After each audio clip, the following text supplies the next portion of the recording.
I spent 7 years building his success from scratch. Then he replaced me with a college intern. But when the biggest client called me directly, I knew karma had dialed the right number. You know that feeling when the floor drops out? Not metaphorically. Physically. That lurch in your stomach like you missed a step in the dark. That's what I felt when Marcus called me into his office at 4:45 p.m. on a Friday. The office smelled like stale espresso and that expensive musky cologne he wore to mask the smell of his incompetence. It was a scent I'd associated with anxiety for nearly a decade. He didn't even look up from his laptop. He just waved a manicured hand at the chair opposite his glass desk. The desk I had assembled for him 3 years ago because he couldn't figure out the instructions, and threw the Allen wrench across the room in a tantrum. "So," he said, finally looking at me. His eyes were empty. Corporate shark eyes. "We're making some structural changes. Pivoting to a leaner model." Leaner. I knew that word. In corporate speak, leaner means cheaper. It means someone looked at a spreadsheet, saw a salary line item, and decided it was redundant. "Hey," I said. My voice was steady. Surprising, considering my heart was currently hammering against my ribs like a trapped bird. I could feel the pulse in my neck. "What does that mean for the Q4 launch?" "I have the render files queuing on the server right now. The upload takes 3 hours. Marcus smiled. It was that tight practice smile he used on clients right before he overcharged them. "Kyle is going to handle the render queue. And the Q4 launch. We feel he brings a fresh perspective." Kyle. The intern. The 22-year-old kid I had spent the last 3 months teaching how to unzip a compressed folder. The kid who asked me in all seriousness if PDF stood for public data file. The kid who spent more time curating his Spotify playlist than checking his typography. "Kyle," I repeated. "Marcus." Kyle deleted the entire asset library last Tuesday because he thought archive meant trash. "You want him to handle the biggest account we have." Marcus's smile dropped. The mask slipped just for a second. "He's a fast learner. And frankly, he fits the new culture we're building. More energy. Less baggage." Baggage. That's what he called 7 years of working weekends. 7 years of fixing his typos in final proofs at 2 a.m. 7 years of ghostwriting his keynote speeches because he couldn't string 3 coherent sentences together about design theory without using the word synergy.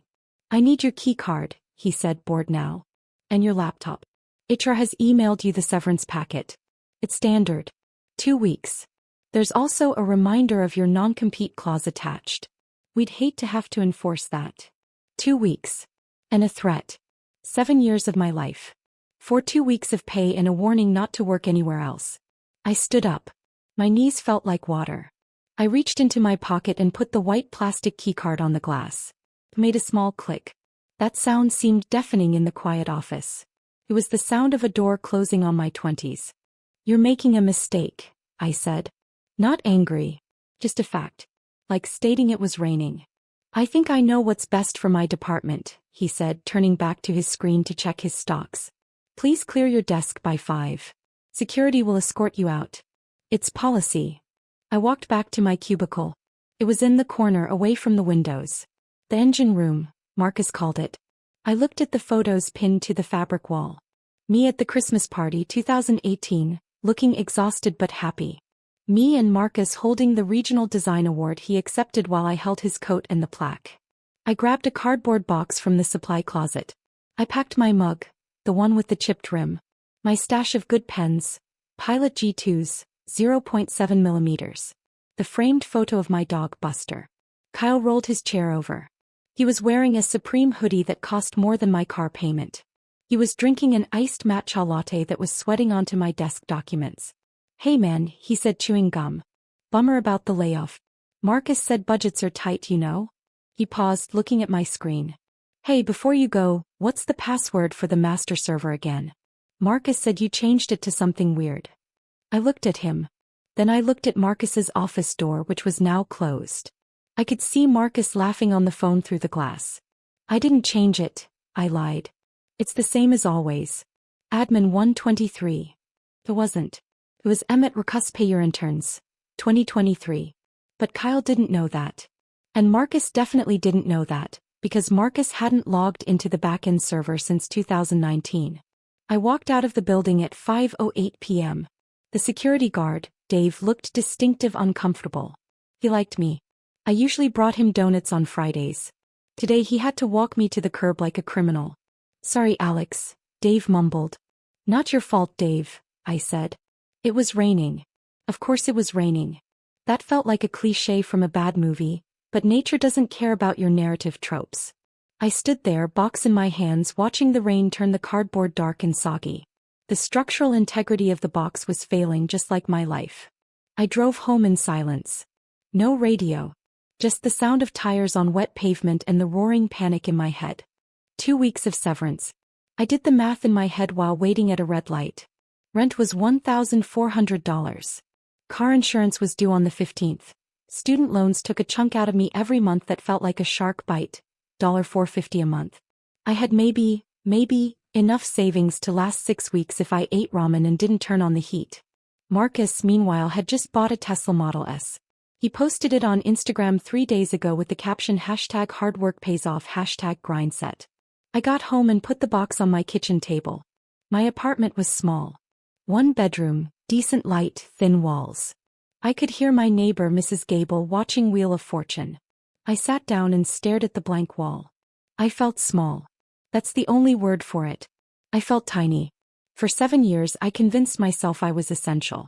I was the secret weapon. The go-to guy. I told myself that Marcus needed me, that without me the firm would crumble. It was a nice fantasy. It made the unpaid overtime feel noble. It made the missed weddings and the cancelled dates feel like sacrifices for a greater good. But looking at my silent phone, I realized the truth. I wasn't a partner. I wasn't a valued team member. I was a battery. Marcus had used up all my energy to power his career, and now that I was a little drained, he was swapping me out for a fresh one. I opened my laptop. My personal one, a battered MacBook from 2017 that sounded like a jet engine when I opened Photoshop. I logged into LinkedIn. Open to work. I typed the status update 3 times. Deleted it 3 times.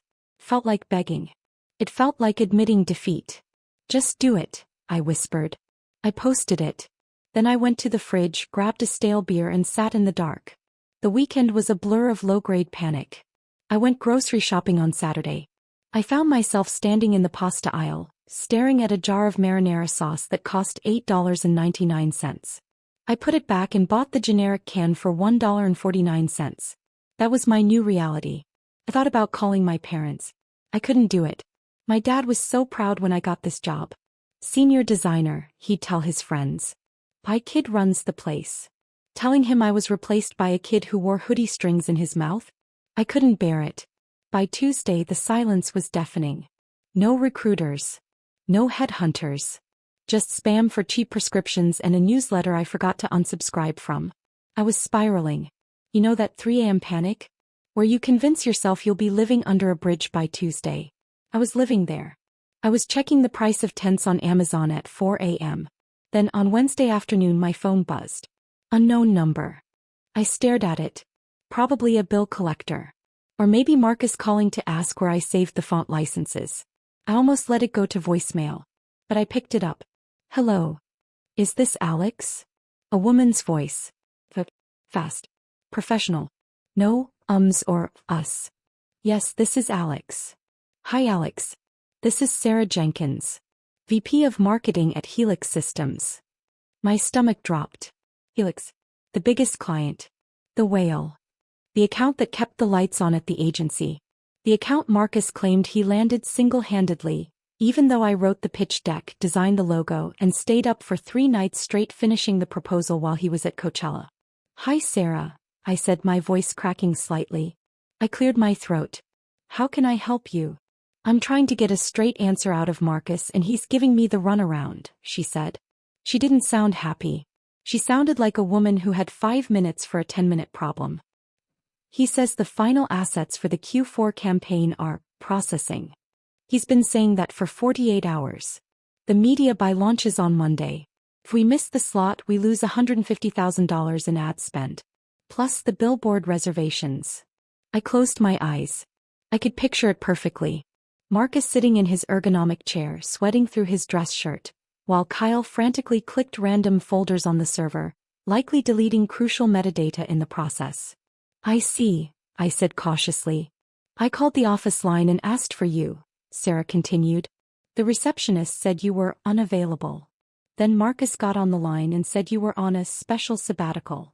Is that true? Sabbatical. I almost laughed. A bitter, sharp sound that got stuck in my throat. A sabbatical is when you go to Italy to eat pasta and find yourself. Being fired is when you eat generic canned sauce and lose yourself. No, Sarah, I said. I'm not on sabbatical. I was fired last Friday. Silence on the line. Long, heavy silence. I could hear her typing something in the background. Fired, she asked. The tone wasn't pity. It was calculation. Why? Restructuring. They wanted a leaner model. I see, she said. So, who is handling my account? Who is handling the brand architecture we spent 6 months building? I believe it's an associate named Kyle. Kyle. She paused. The kid who brought me coffee last month and spilled it on the conference table? The one who called me Sarah, instead of Ms. Jenkins in the first meeting. That's the one. She let out a breath. It sounded like a hiss. Hey. Alex, listen to me. I don't care about your firm's internal politics. I care about my launch. Marcus sent me a file this morning. It was a JPEG embedded in a Word document. He claimed it was the master vector file. I winced. That was physically painful to hear. I need the source files, she said. The raw project files. The layers. Marcus says they're corrupted. Are they corrupted? This was the moment. The crossroads. I could be professional. I could say, I don't work there anymore, good luck, and hang up. That's what a classy person would do. But I wasn't feeling classy. I was looking at my unemployment application in the other tab. I was looking at the $1.49 can of sauce. They aren't corrupted, I said. Can you get them? I don't have access to the server anymore, Sarah. They took my keycard. They revoked my login. I didn't ask if you had server access, she said. Her voice dropped a register. I know how you work, Alex. I've watched you for 3 years. You're paranoid. You double-check everything. You save versions of versions. Tell me I'm right. He was right. Let me back up. You need to understand why she was right. 7 years ago when I started at the firm, the server crashed. Catastrophically. We lost 3 weeks of work on the Delta account. Marcus panicked. He blamed the IT guy. He blamed the power grid. He blamed the phase of the moon. He blamed everyone but himself for not paying for the cloud backup service because he wanted to save $200 a month to lease a better coffee machine. I watched him throw a stapler at the wall that day. From that day on, I kept a shadow archive. Every Friday at 4:30 p.m., I mirrored the entire active drive to an external encrypted hard drive. A 4-terabyte ruggedized brick that lived in my backpack. Not because I planned to steal it, but because I didn't trust Marcus to keep the lights on. I was the one who cared about the work. I was the one who couldn't bear the thought of losing the art. It was against company policy. Strictly speaking, it was a breach of contract. If Marcus knew he could fire me, well, he'd already fired me. You're right, I said into the phone. I have a backup. From last Friday at 4 p.m. Everything up to the minute I was fired. Thank God, she said. Send it to me. Dropbox. WeTransfer. Whatever. I can't do that, Sarah. Why not? I'll pay you. Consult fee. I'll cut a check today. Because those files belong to the agency, I said. Legally. If I send them to you, Marcus can sue me for theft of intellectual property. He's petty enough to do it. He threatened me with a non-compete on my way out the door. He won't sue you, she snapped. I'm the client. I own the IP. Technically, the contract states transfer of ownership happens upon final payment and delivery, I recited. I wrote the contract template myself in 2018, so I knew it by heart. If I send you those files, I'm breaking the law. And I can't afford a lawyer, Sarah. I can barely afford rent. So what do you want? She asked. You want me to hire you? I want to finish the job, I said. But I can't do it from my kitchen table. And I can't send you the files. I took a breath. My heart was doing that bird in a cage thing again. I need you to call a meeting, I said. Tomorrow. With Marcus. Tell him you want a final review of the assets. In person. Or Zoom. Whatever. But it has to be in person. And And I'll be there. He won't let you in the building. He won't have a choice, I said. Because you're going to tell him that if the files aren't ready by noon, you're pulling the contract for breach of performance. Sarah was silent for a moment. Then I heard a sound I didn't expect. She chuckled. A low, dry sound. I like this side of you, Alex, she said. We've been dealing with Marcus's charm offensive for too long. It's nice to see some teeth. Noon tomorrow. I'll send the invite. I hung up the phone. My hands were shaking. Not from fear this time. From adrenaline. I had less than 24 hours. I pulled the hard drive out of my backpack. It was black, rubberized, scratched from years of commuting. It looked innocent. It contained every lie Marcus had ever told. I plugged it in. I spent the next 12 hours going through the metadata. This is the boring part they skip in the movies. They show the hacker typing fast while techno music plays. Real forensic work is just spreadsheets and eye strain. I opened the edit logs. See, Adobe design software tracks everything. Every click. Every save. Every user who touches the file. It's all embedded in the XML data if you know where to look. I found the Q4 campaign folder. Last modified. Friday 3:45 p.m. by admin, Alex. Last modified. Monday 9:12 a.m. by Kyle Intern. Last modified. Monday 9:14 a.m. by Kyle Intern. Then a gap. Then, Tuesday 10 a.m. file deleted. Then, Tuesday 10:15 a.m. restore attempt failed. It was all there. A digital paper trail of incompetence. Kyle had tried to clean up the server and wiped the partition. But I found something else. Something better. I dug into the invoices folder. I usually didn't touch the billing, but Marcus kept everything on the shared drive because he was too lazy to partition it properly. I compared the timestamps of my work hours to the invoices Marcus sent Helix Systems. July 14th.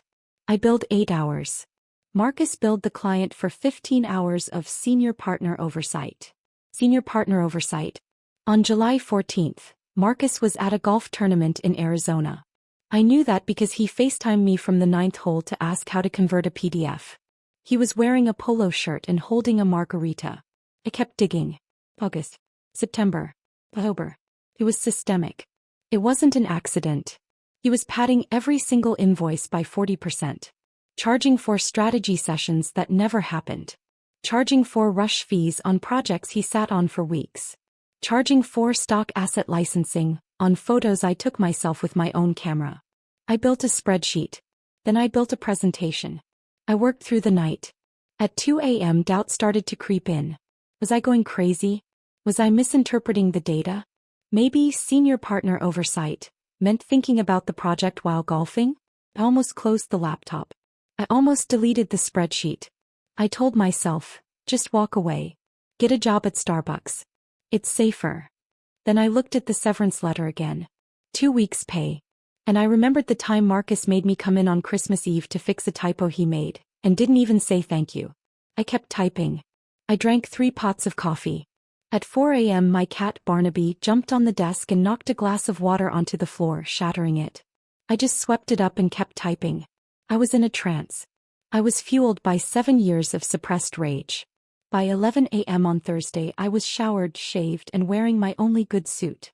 It was a charcoal gray number I'd bought for a wedding 3 years ago. It was a little tight in the shoulders. I'd gained some stress weight, but it made me look serious. I drove to the Helix Systems headquarters. Not Marcus's office. The client's office. Sarah had arranged it. The meeting was on her turf. I sat in the lobby. It was all glass and steel and intimidation. The receptionist gave me a visitor badge. I stuck it on my lapel. It felt like armor. At 11:55 a.m., Marcus walked in. He had Kyle with him. Kyle was carrying a laptop and looking like he was about to vomit. He was pale, sweaty, and his Supreme hoodie had been replaced by an ill-fitting dress shirt. Marcus, on the other hand, looked polished. He was wearing a navy suit that cost more than my entire wardrobe. He was laughing into his phone, projecting confidence, flashing that white-toothed smile at the security guard. Then he saw me. He stopped mid-step. His phone lowered slowly. "Alex," he said. His voice was loud in the quiet lobby. "What the hell are you doing here?" I stood up. I didn't smile. Sarah invited me. Sarah. Marcus turned red. A deep, blotchy crimson that crept up his neck. This is a client meeting. You're trespassing. I'm calling security. I'm already here, Marcus, Sarah said. She was standing by the elevators. She looked like a shark in a silk blouse. Arms crossed. Unimpressed. Come up. Both of you. Marcus looked at me, then at Sarah. He tried to switch on the charm. The transformation was instant. Gross, really. Sarah, darling, really, this is highly irregular. Alex is a disgruntled former employee. I can't have him present during sensitive. The elevator is waiting, Sarah said. She didn't blink. She turned and walked away. We rode up in silence. 40 floors. My ears popped. I could hear Kyle breathing through his mouth, a high, thin wheeze. Marcus stared straight ahead, his jaw muscle jumping like a trapped insect. He refused to look at me. We walked into the boardroom. It was huge. One of those tables that seats 20 people, made of wood that probably came from an endangered rainforest. Sarah sat at the head. She gestured for us to sit. So, Sarah said, the Q4 assets. Marcus, you said you have them. Marcus cleared his throat. He didn't sit down. He paced a little. It was his power move. Dominate the space. Sarah, as I explained, we experienced a minor server corruption. It's a technical issue. A glitch. We have our best people on it. We need another 48 hours. A corruption, Sarah said flatly. Yes. Very common. These things happen. Tech, right? He laughed. It sounded hollow.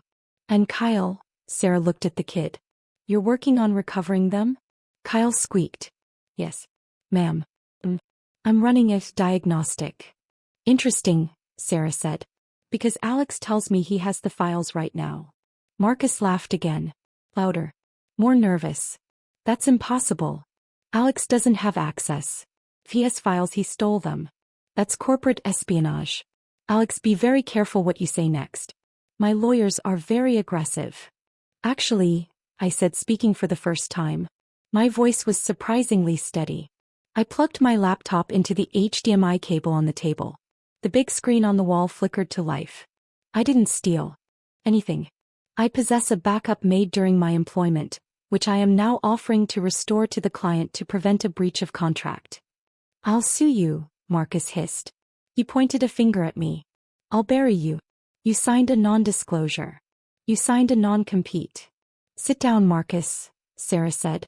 Her voice cracked like a whip. Marcus sat. Go ahead, Alex, Sarah said.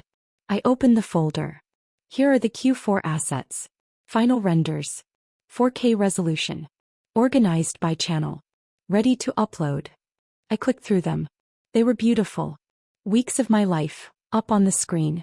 The colors popped. The layout was perfect. Thank you, Sarah said. Kyle, do these look like the files you were working on? Kyle nodded vigorously. Yes. Those are them. Oh, thank God. Great, Sarah said. Now, Alex. You mentioned something about billing. Marcus froze. Billing? What does billing have to do with this? I did a little audit last night, I said. I switched tabs. The spreadsheet appeared. It was color-coded. Red for discrepancies. There was a lot of red. It looked like a crime scene. This column, I said, using the laser pointer I'd bought at Staples that morning. This shows the hours actually worked by the design team. Based on file timestamps and server logs. This column shows what you billed Helix. I zoomed in on July. Here, I said. You billed for 40 hours of advanced UX testing. We don't do UX testing. We don't even have the software for it. We don't have a UX researcher. That's interpretation, Marcus stammered. Sweat was beading on his forehead. Management oversight it encompasses many disciplines. And here, I continued, ignoring him. August 12th. You billed $5,000 for asset retrieval and organization. That was the day Kyle couldn't find the logo file, so you charged the client for the time it took him to search for it. I looked at Kyle. Sorry, man. Kyle looked down at his shoes. I told him not to bill for that, Kyle whispered. Shut up, Kyle, Marcus snapped. And here, I said, pointing to the biggest red bar. September. You charged $12,000 for proprietary font licensing. Sarah, the font we used is open source. It's free. You can download it right now on Google Fonts. This is absurd. Marcus stood up again. This is a fabrication. You can't trust his data. He's vindictive. He's a disgruntled employee trying to sabotage my business because he couldn't hack the new culture. I checked the logs, Marcus, Sarah said quietly. The room went dead silent. The air conditioning hummed. I had my internal IT team audit our correspondence and cross-reference it with the visitor logs, Sarah said. You billed us for 3 in-person meetings in September. You never entered the building. Marcus opened his mouth. Closed it. He looked like a fish on a dock. Do you know how much this adds up to? Sarah asked. She tapped a paper on the table. Over the last 3 years? You've overcharged us by approximately $240,000. $240,000. I blinked. Even I hadn't calculated the total that high. That's fraud, Marcus, Sarah said. Wire fraud specifically. Now look, Marcus started, his voice high and thready. He was pleading now. The shark was gone. We can work this out. Maybe there were some accounting errors. My bookkeeper is new. I can issue a credit. We're terminating the contract, Sarah said. Effective immediately. Our legal team will be in touch regarding the reimbursement. And the criminal complaint. You can't do that, Marcus whispered. This account it's 60% of my revenue. It's everything. You should have thought of that before you fired the only person who knew how to do the work, Sarah said. She looked at me. Alex, do you have the drive? I slid the black rubber brick across the mahogany table. It felt heavy. Thank you, she said. Now, Marcus. Please leave. Security is waiting in the lobby to ensure you don't accidentally take anything that belongs to us. Marcus looked at me. His eyes were wide, full of panic and hate. He looked at the screen where his fraud was still glowing in high definition. He looked like he wanted to hit me. But he didn't have the guts. He never did. He grabbed his briefcase. Come on, Kyle. Actually, Sarah said. Kyle, stay for a minute. Marcus stopped. He looked at the intern. Kyle didn't move. He was staring at the spreadsheet. I think I'll stay, Kyle said, his voice shaking. I don't have a ride back anyway. Marcus made a noise in his throat, a choked, angry sound like a dying engine, and stormed out. The heavy door clicked shut behind him. The silence in the room was heavy. But it was a good heavy. Like a weighted blanket. Sarah let out a long sigh. She rubbed her temples. God, I hate that man. You have no idea how long I've wanted to do that. She looked at me. That was impressive, Alex. Terrifying but impressive. I just kept good records, I said. Self-preservation. You saved my launch, she said. I appreciate it. No. About your fee. Consultant rate is fine, I said. Just, don't tell Marcus. We need a new vendor, she said. She tapped her pen on the table. We can't bring this in-house fast enough. We need an external partner who knows the brand, knows the files, and isn't a crook. She raised an eyebrow. Are you truly open to work? I am. Start an LLC, she said. Today. Send me the paperwork. I'm transferring the retainer we were paying Vector Creative to you. Can you handle the volume? I looked at the screen. At the work I'd been doing for 7 years. I might need some help, I said. I looked at Kyle. The kid looked terrified. But he also looked relieved. Kyle, I said. You know how to organize a folder structure yet? I think so. He stammered. If you show me again. I promise I'll write it down this time. I'll hire you, I said. Junior designer. But you actually have to work. No more coffee runs. No more pretending. And I'm not paying you what Marcus was paying you. Kyle wilted. Oh. I'm paying you a living wage, I said. And overtime. Kyle's jaw dropped. Serious. Serious. I looked back at Sarah. We can handle it. Good, she said. She stood up and extended a hand. Welcome aboard, Alex. I walked out of that building into the afternoon sun. The rain had stopped. The pavement was steaming. I checked my phone. 3 missed calls from Marcus. 1 voicemail. Then a text. We need to talk. You're making a huge mistake. I didn't reply. I just blocked the number. That afternoon, I filed the paperwork for Archive Design Studio. It cost me $150. The fallout was fast, violent, and satisfying. Helix Systems sued Vector Creative for breach of contract and fraud. Without the Helix retainer, Vector couldn't make payroll. Within 2 months, Marcus filed for Chapter 11 bankruptcy. I heard through the grapevine. I stalked his LinkedIn, that he lost the Tesla. Then the condo. The bank took it back. The last I heard, he was working as a sales rep for a solar panel company in Nevada. His profile picture is still the same, but the CEO title is gone. Cal turned out to be okay. Once he got out from under Marcus's toxicity, and once I actually trained him instead of yelling at him, he was decent at layout. He just needed a mentor, not a bully. Me. I'm not going to lie and say it was easy. The first year running my own shop was brutal. The taxes, the insurance, the late nights. I worked harder than I ever did for Marcus. There were months where I paid Kyle before I paid myself. But here's the difference. When the check cleared, it went to me. No one was taking credit for my work. No one was charging for my time and buying Teslas with it. 6 months later, I bought a new laptop. A real one. Paid cash. A year later, I moved into a place with a second bedroom that I turned into a proper office. No more kitchen table. But the best moment wasn't the money. It was about 4 months after the meeting. I was at a coffee shop, the one around the corner from my old office. I was working on a layout. I saw a guy who used to be a client of Marcus's. A guy who had ignored me for years, looking right through me while shaking Marcus's hand. He saw me. He stopped. He walked over. "Alex, right?" he said. "Yeah. I heard what happened," he said.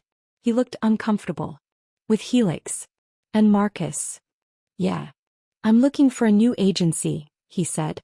"Marcus. Well, let's just say our billing had some issues too. We found some phantom hours on our invoices. Sarah Jenkins told me you're the one to call. She said you're the only honest designer in the city." "She said that." "She did." He handed me a card. "Call me." I took the card. I drove home that night with the windows down. I thought about that rainy Friday. The box. The fear.